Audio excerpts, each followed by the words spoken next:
Nataka nikutie moyo. Nabii na mfalme Hezekia alipoletewa ripoti, yeye alijigeuza ukutani. Hiyo inamaanisha aligeuka mbali na taarifa za kitabibu. Sio kwamba aliwadharau, hapana, usinielewe vibaya.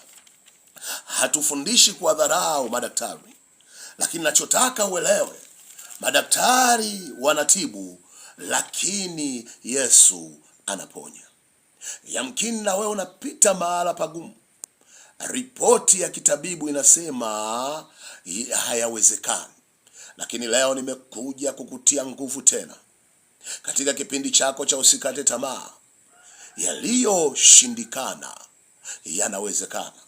Hezekia aligeukia ukutani, mbali na taarifa za kitabibu. Unapaswa na wewe uwe kama Hezekia. Lakini nini maana nyingine ya kugeukia ukutani? Aligeuza uso wake mbali na dalili zake za udhaifu. Hakuweza kuangalia udhaifu wake. Najua unapopita mpaka mwili wako unasema kuhusu afya yako. Mwili wako unaongea kwa sababu udhaifu wako umetokeza mpaka nje, na taarifa ulionayo ya kwamba yameshindikana. Lakini yaliyoshindikana yanawezekana. Kwa mfalme Hezekia mambo yalikuwa yameshindikana. Taarifa ya kifo ilimpata Hezekia kutoka kwa nabii mkuu ambaye ni Isaya. Isaya alipeleka taarifa kwamba tengeneza mambo ya nyumba yako, hakika utakufa, hutapona. Na wewe pengine unayo hiyo taarifa mbaya. Hiyo taarifa mbaya ndio inaopiga kwenye ufahamu wako. Madaktari wamesema imeshindikana. Mimi ninayo taarifa inasema yaliyoshindikana yanawezekana. Usikate tamaa.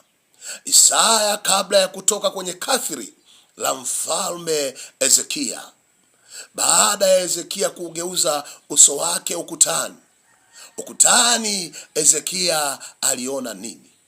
Aligeuza uso wake ukutani. Yuko mmoja tu aliyemuona. Huyo ndiye ninayetaka nikutie moyo. Huyo mmoja tu na wewe unaweza ukamuona.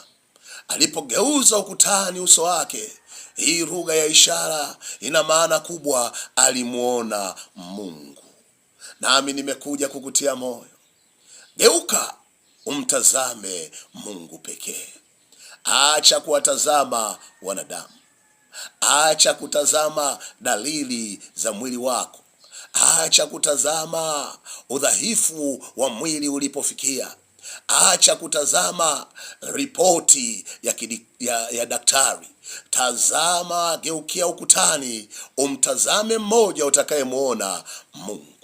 Wakati Hezekia amemuona Mungu na nabii mkubwa ambaye ni Isaya hajamaliza kutoka kwenye kasri la mfalme, Mungu anamtuma tena Isaya nabii. Anamwambia, nenda kamwambie Hezekia, nimemwongezea miaka 15.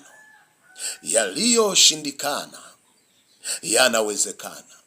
Niko hapa kukuambia Bwana amekurejeshea tena afya yako. Yamkini umekata tamaa, yameshindikana hospitali.